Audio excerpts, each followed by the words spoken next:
Hey,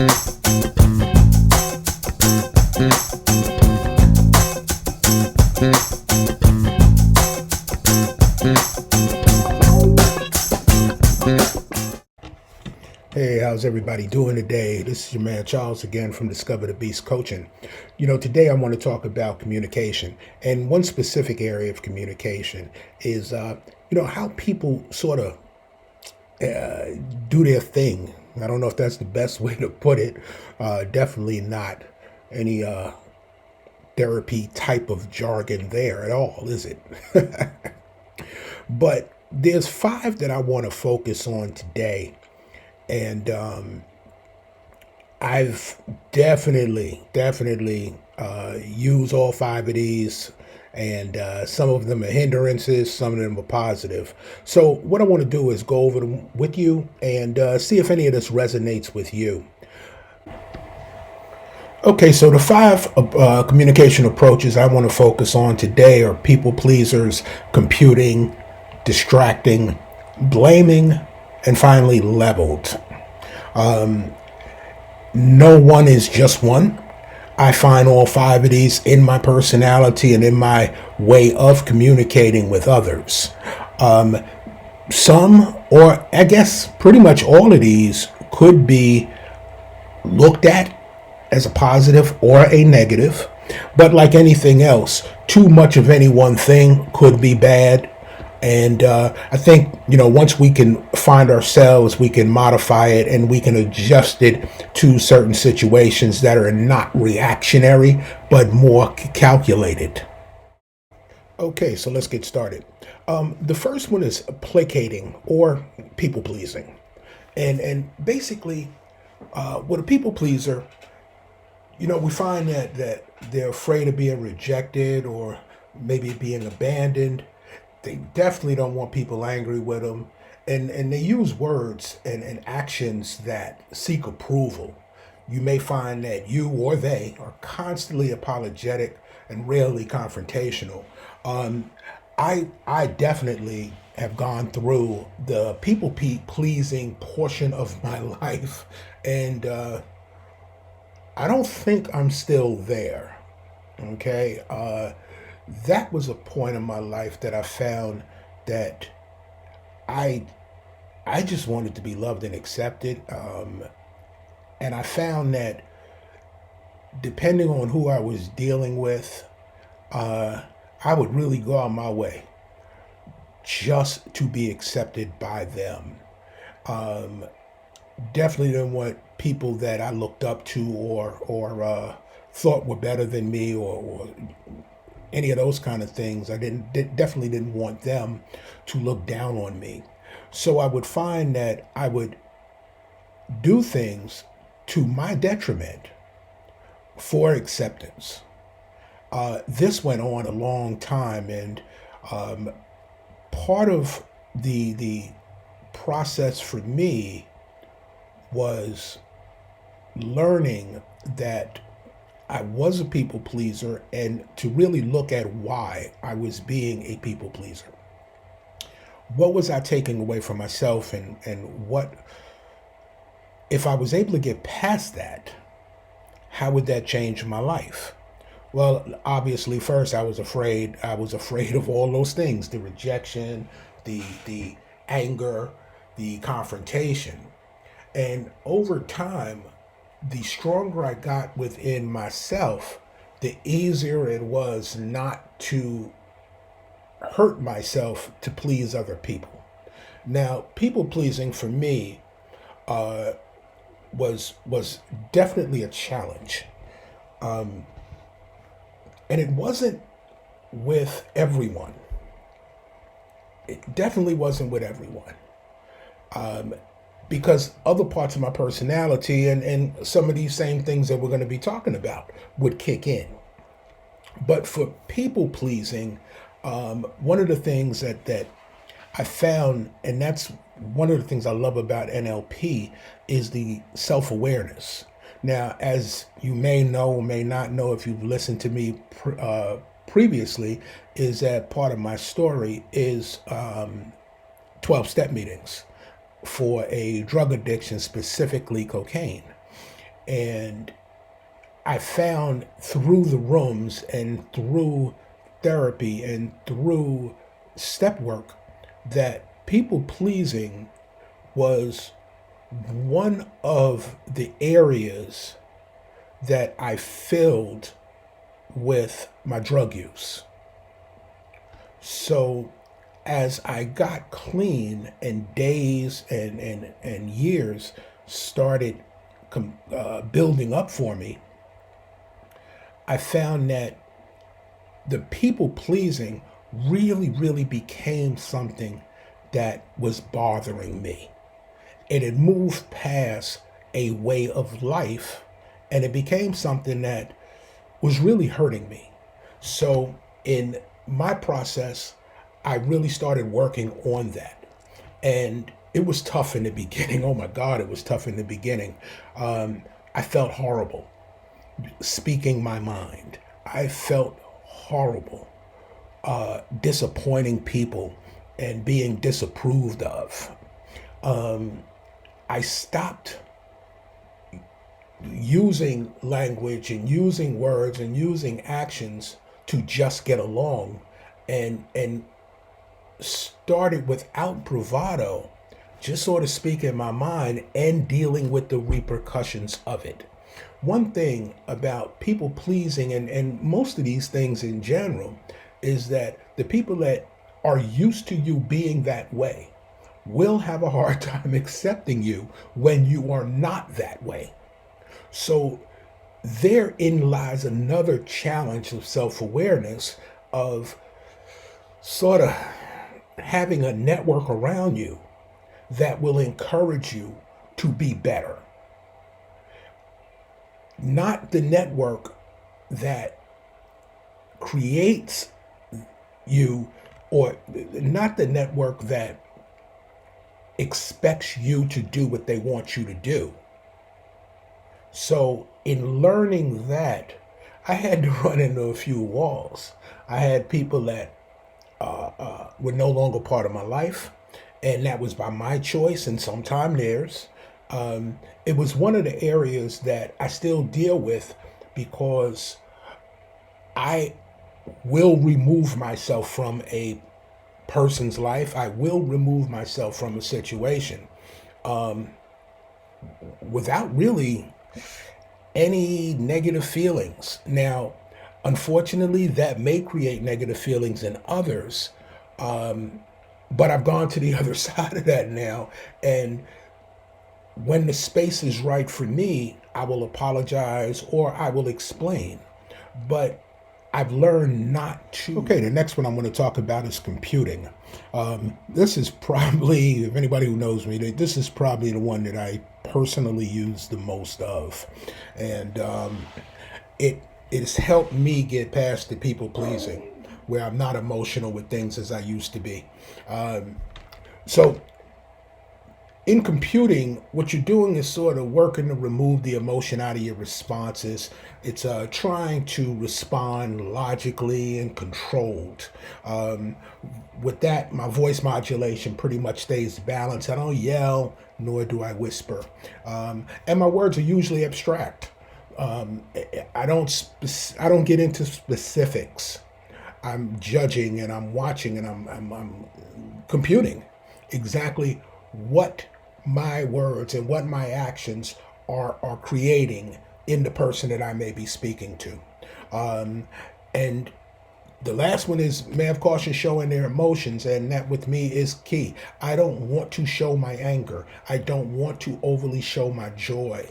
I try to live by a piece of don't let my highs be too high and my lows be too low. And to do that in dealing with other people, sometime I do need to compute these things. So if you're a computing type, or when you are computing, you're sort of taking a step back and you're looking at it and saying, hey, wait a minute.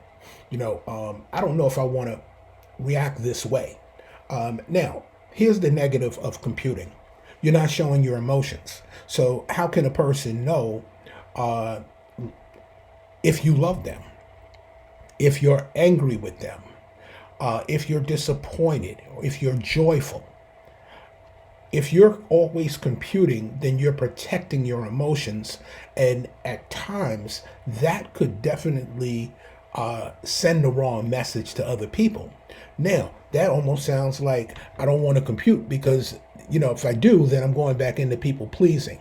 As I said, I think all of these things, all of these or types of communication sort of go all through the gamut with individuals. So I think you're going to find that you're going to use what you need to use when you need to use it. And computing for me is the one that keeps me safe. I guess that's a good way to put it. It keeps me safe. I personally don't like to apologize. And because I don't like to, I try to avoid needing to apologize. I will apologize. Maybe not in the time that a person would expect one, but I get around to it when I get there, I guess. Not a great way. But as all of us are, I'm a work in progress. So yeah, computing is interesting for me, and take a step back and look and see, who in your life do you communicate with in a computing way? It might be an authority figure. It might be a parent. It could be a spouse or a significant other. Could be the police. Anybody in authority, you'll probably find yourself more computing. Like, oh, and if I say this, what's that reaction going to be? And let me just keep this really on the one and be logical and be controlled. I find that when I watch the news and, in the political environments that we are, I find some politicians are very computing. You can see it in their eyes. In NLP, we call it eye accessing, and we're watching the eyes and seeing if they go to the right, to the left, up, down, sideways. And all of those are sort of, in poker, they call them tells. All of these things are tells. So when I'm computing in communication, I'm looking for tells. When I am not computing, I'm liable to say anything. And me being liable to say anything usually requires an apology at the end of it. So to avoid that, I try. Okay, next up through this little communication odyssey is distracting. And this is one of my personal favorites to pick up on. Not necessarily to use, but definitely to pick up on. It's interesting to me when listening to people when confronted with something they may have done is how they respond that's completely unpredictable to what another person would expect. I've heard people try to, what we call in slang, flip the script. They will talk about something else. They will point out a nuance that really has nothing to do with the meat and potatoes of what is being discussed, but they take it off to a side.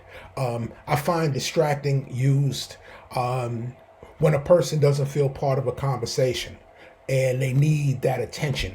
So they just say something crazy that has nothing to do with what the conversation was about. Distracting is funny to me. It used to be very hard for me to deal with. Like, why is this person blah, blah, blah, blah? Through growth, I realize now that, oh, okay, so let me listen to what they're not saying. Why is that person being distracting? Okay, and how am I going to deal with it? Now, for me, what I usually do is let them finish what they're saying. I let the conversation go off in the way they want it to go off, and then I bring it back. Usually with an agreement. Like, yeah, that is right. And sometimes it's the sarcastic agreement. Like, really? Okay, by the way, how does that play into what we were talking about?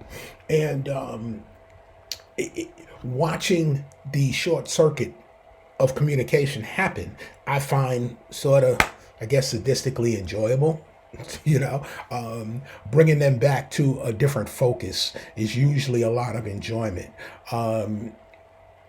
And then I can point out to them that, there really may be a better way or a different way for you to address this issue. And a lot of times I get a positive response out of that, because I'm sort of learning and understand where they're coming from. Sometimes it's better to understand than be understood. And when a person starts distracting in a conversation, especially if it's far out there, they're really saying something different than what's coming out their mouth. I don't need to understand all of it. I just need to understand that they're being distracting. So now I need to address the distraction in a way that throws them off balance so I can bring things back to where they need to be. So if you have anyone in your life who uses distracting tool of communication with you, do your best not to necessarily emotionally react to the distracting. You know, this may be a time that you use computing and say, hey, wait a minute, I see what that person just did. I'm aware of it. Okay, one, two, three. How am I going to continue to communicate with this person knowing that this is what they're doing? And I find that by reframing that, and reframing is something I'll get into, another wonderful tool that we use every day. NLP actually has a name and steps and tools for it. But reframing the distracting or distraction or the distracting language or the distracting person, reframing them to get a better understanding and look for a better way that I may be able to get the communication result that I'm looking for is definitely something that I use on a daily basis, and I enjoy the tools. Okay, next up is blaming, and this is one of my huge pet peeves. I believe that people should be responsible for what they do, good, bad, or indifferent, own up to it. In the court system, it seems like everybody pleads innocent. You could be caught with the knife dripping out your hand, and there's a witness that saw you plunge this knife into somebody's stomach, yet you're going to plead not guilty and you're going to blame the other person and all these kind of things. Well, that's an extreme, but it for me, blaming is on that level. Okay, so usually with blaming, people are always looking for and finding fault in others. They'll it's always someone else's fault. Someone else is to blame. Nobody likes them. Nobody supports them. Everybody's against them. They're a victim. They're a victim. They're a victim. And they're also bossy and manipulative. That's the one that I have a hard time with. Without going into examples of my life with blame, I'm just going to speak to it generally and do the best I can so I don't offend anyone that may hear this. Yeah, yeah, I'll go with that. The blaming way of communicating is a sidetrack. It's one that when I hear it coming out of someone, it it it creates in me the need to call them out, and that's not always the best thing to do. I found because then it seems like they draw a line in the sand and everybody sort of hunkers down and we're going to get this. We're going to go at it. So what I've learned to do with people that constantly blame, they point the finger at others. It's never their fault. Never ever their fault. Somebody else is the reason for their screwed up behavior. In all honesty, I tend not to work with people like that. I've over the years I've found that that's one that a person has to wake up and realize on their own. When that was a major part of my life, what worked for me was the first time I wrote out a 12-step. I'm sorry, wrote out my fourth step in my 12-step process, and I found that the blame that I used was against my parents. I blamed my friends for my behavior. I blamed actions that other people did to me for the behavior that I did. And it was through that process that I started understanding that there's no blame. What's the old saying? If you point one finger, three or four fingers are pointing back at you. And it was little things like that, be honest with you, that's what sort of made me recognize it and say that, you know what, I'm just going to own it. And now owning it isn't fun either. But blaming others is, to me, a coward's way out. Own up, as I say to people, own your shit. You know what I mean? So own it. You did it, own it. Blaming can really, really hurt people. Because depending on who you are speaking to, and if you're blaming them for your action, the strategy, it seems, behind blaming is to put the attention on someone else. And you're not receiving any of the attention for your messed up behavior. The person that you are blaming more than likely will move away from you.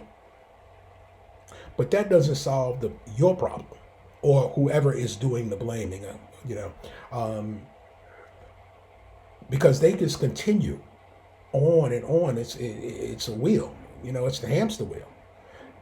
Once you get away with blaming and you have protected yourself by blaming your surroundings, other people, circumstance, and situation, you're not growing. So from a self-awareness standpoint, the best that you can hope for is to realize that you are a blamer. The next thing is, how can I fix my blaming of others? Well, why am I constantly looking for and finding fault in others? And is everyone else really to blame? Are you really not supported at all? And who left you in charge? Why are you bossy? And why do you feel a need to manipulate me? Well, with all those kind of things, I'm out. If that's what you do, I'm out. But when I'm blaming, I need to step back. I need to step back and I need to swallow. And I need to be like, yo, okay, why am I blaming this person? Did this person actually make me do this? Did this situation make me do this? And was this the only thing I could possibly do? What else could I have done? What can I do in the future? Because I do want personal responsibility. I do want personal respect. And I found that the easiest way and the fastest way to lose those things are to be a blamer. Now, we all do it. It's funny to me when I hear it done, and it's an oh shit moment when I hear myself doing it. So blaming is one of those that it starts early. Mine started in childhood, I'm sure. Chucky, why did you do that? Well, I did it because so-and-so did it. And that's when my mother would say, and probably some of your moms would say, so if so-and-so said, jump off the roof, you're going to follow them? Well, no, okay? Parents have a real good way of redirecting you. And as an adult, I found myself blaming. I use these same actions. I use these same things. I wasn't being supported. I could find fault, but not acceptance. I was bossy. I was manipulative, and that is an ongoing process. And I don't know where I am on a scale of 1 to 10, 10 being the least blaming, 1 being the most blaming. I think I'm somewhere maybe in the 7 range, 6, 7 range. Um, Now, I'm more in the 9 range from a expressing it, but I still think it. I still think it. So that's another time that I have to step back and I have to be like, okay, I'm getting ready to put this on something else. And this wasn't on something else. How did I get to the decision that I'm getting ready to blame others for? This is where self-awareness comes in. This is where that journal comes in. This is where talking to yourself comes in. Because now it's time to take a realistic look at yourself and say, okay, whoa, whoa, whoa, slow down now, slow down. Why am I blaming this on this? Why am I blaming someone else for my actions? You know, and another cliche is, did they hold a gun to your head? Well, no, I chose to do that. And once I open myself up to that language, I chose to do it. Now, because I use the word chose, it makes me question what else could I have done. That's another place for reframing to come in. How else, what other choices could I have instead of this one? And that mindset right there slows me down, gives me pause, and makes me think, what else could I do? What else could I have done? So blaming, it gets on. I have a physical reaction to it. It's one of those that a lot of times I really need to count to 10 in my head, not to react to the blame. And finally, we have leveling, and this is what I strive for. This is actually the one that I strive for. Um, this is the one I want to live by, if you will. And basically, with leveling, you're going to express yourself in a balanced way. There's congruency, there's harmony in your words, your actions, your voice tones, and your gestures.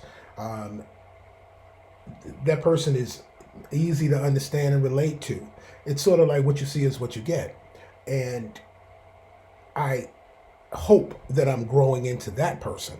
I've worked on it, and I do see advantages to it. I do see progress in it. And the folks that I'm exposed to, that I work with, that's they sort of get tired of me saying, but they always hear me use the word be balanced, be balanced, be balanced. Okay, balance is a wonderful thing in my view. Um, and balance, in a self awareness standpoint, means that you're accepting yourself, good, bad, and indifferent. And where you're not satisfied with yourself, you're willing to work on it.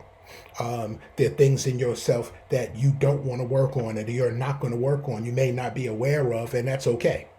Right? But when you do become aware, are you working to a leveled, balanced way of communicating? Are my words, when I'm speaking to someone, are my words sort of balanced? Am I taking into account the person I'm speaking to, where they are in their life and where I am in my life? Um, I have a tendency, as has been pointed out by family members, to speak in a condescending tone. Um, Needless to say, at first I was offended by that. Then I went into my own little space with that. And I realized that, yes, I do. I do that. And being leveled is making sure that when I start with the condescending tones and words, that it I become aware of it quickly versus it having to be pointed out to me. So leveling and finding a leveled communication platform, if you will, doesn't take away from expressing your opinion, expressing your emotion, or even how you act. It it plays into a better person to me. Okay, I don't always need to react a certain way. There are situations that come up and on a daily basis, and they happen in a snap. A person can, and this doesn't have to be somebody that is not connected to you, and then more often than not, the people that affect you most emotionally are the people that you're closest to. So if something happens with a family member, um, I try to shut the hell up until I can say things in a leveled way. I, especially when the anger kicks in, or the resentment kicks in, or any of those negative type of things that, and the emotion itself may not be negative, but my action behind that emotion is negative. So that's why I phrase it as a negative. Um, if I know that this person has the potential because I love them to hurt my feelings, well, when my feelings are hurt, as maybe you have the same reaction, I can go into a shell and be depressed. I get very quiet, or I can lash out. Um, I choose to get into my shell because I have always lashed out, and I don't like the results of the lash out. Being leveled is almost counting to three and then speaking. You know, it's funny with emotions, they happen in a millisecond, maybe a shorter period than that. When, when you get the input in your head that, oh shit, this person just offended me, it doesn't go that slow. It's an instant reaction, and then you respond. So for me, leveling is taking that pause and taking that deep breath and saying, okay, I know I'm pissed. And in my head, there is literally like a cloud almost where I can't seem to get my thoughts in order. Well, that tells me that this is not the time to respond. I'm going to repeat that. When I'm in an emotional state, now is not the time to respond. Take a step back, get balanced, make sure there's some congruency in my words, my actions, my tone, and my gestures. Okay? My words may say, okay. My actions, my fist could be balled up. My tone could be very aggressive, okay. And my gesture could be leaning in. Well, that's not going to solve that problem right there. So if my words are okay, my action needs to lean back a little bit, my tone needs to be leveled, and my gestures need to be non aggressive. Now there's a better chance of positive communication going on. I did not swing back verbally or with gestures. So now that person doesn't need to defend nor be more offensive. Now, as with anything, you have to figure out where your boundaries are. My boundary is I may take that first punch. I may even take a second, depending on who it is. But more often than not, I'm not going to take a third. Okay? I will go into a different level of communication. Okay? And it's a level of communication that's very natural for me. And that's the aggressive communication. So, leveling is one that I found that keeps me balanced. It is balance. It's all about the balance. So, yeah, that's sort of where it is for me. Leveling is the one that I sort of want to be on a daily basis. Okay, so that's about it for today, folks. I hope you enjoyed this. Hope maybe it rang a bell for you, or it gave you a different outlook, or maybe gave you a different mindset. Maybe it makes you want to look further into any of these aspects. But it's been fun, and you know, communication is something that we can't get away from. We communicate with words, with gestures, with eye movement, with shrugs. I guess that's a gesture, right? But it's important how we communicate with others. It's important on how we communicate with our loved ones, how we communicate with strangers, how we communicate with authority figures. And part of my self awareness journey is paying a lot of attention in my communication. So I hope I'm communicating with you well. And I look forward to talking to or speaking to you again in the near future. Again, my name is Charles Mann, owner and founder of Discover the Beast Coaching.